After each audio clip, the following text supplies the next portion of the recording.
This ABC 15 Flash Briefing is sponsored by Sanderson Ford. Straight up. Hello, I'm Ashley Paredes with your top stories from ABC15 Arizona.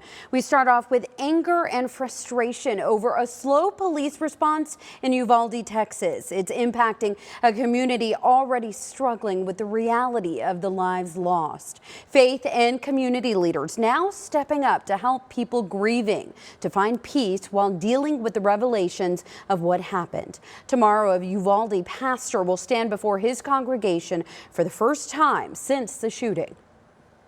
We need people that will come together. I mean, this thing about going across the aisle back and forth, do something. God forbid that this happens again.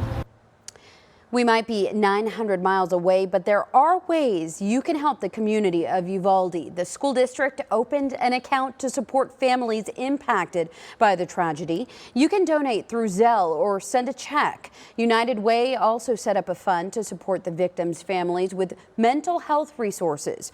You can donate by texting or going to the United Way's website. We're hearing from a former top Arizona law enforcement official looking to prevent the next mass shooting. Frank Milstead is the former DPS director here. He's writing an op-ed looking to start the conversation about red flag laws. It's titled, "When Counting Bodies and Bullets, Add the Red Flags." He proposes a federal statute that when someone shows potential societal violent misconduct, that person would get a mandatory mental health evaluation and be detained until they can safely return to society. Examples of what could be a potential red flag for someone to identify would be social media posts about harming others. There's going to be a push from these generation of kids that have had enough and they want some changes in the gun laws in America.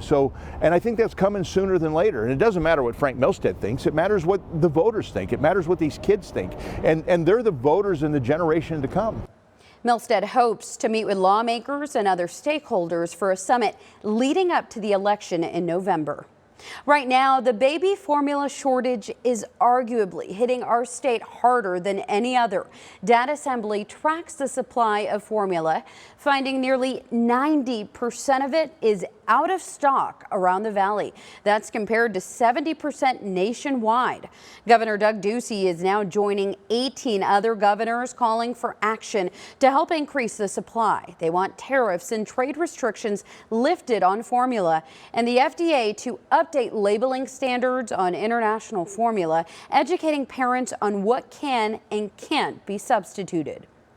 How would you like public transportation that runs similar to Uber? Well, Avondale and Goodyear are testing out that very concept. It comes as the cities say bus riding has dropped during the pandemic. So they're testing an idea where an individual or small group could book a ride through an app or by calling a dispatch service. The rideshare type pilot project is referred to as a microtransit. Both cities hope to have those programs operating later this year.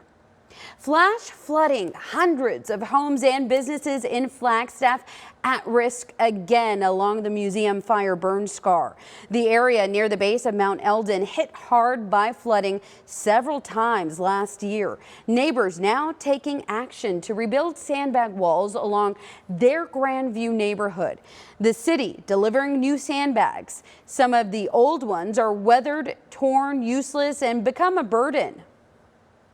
Once you got them here, you're responsible for getting them out. You're not allowed to put them in your trash. The closest place that you can legally dump them, and I don't have a truck with which to take it, is about 1.5 miles from here.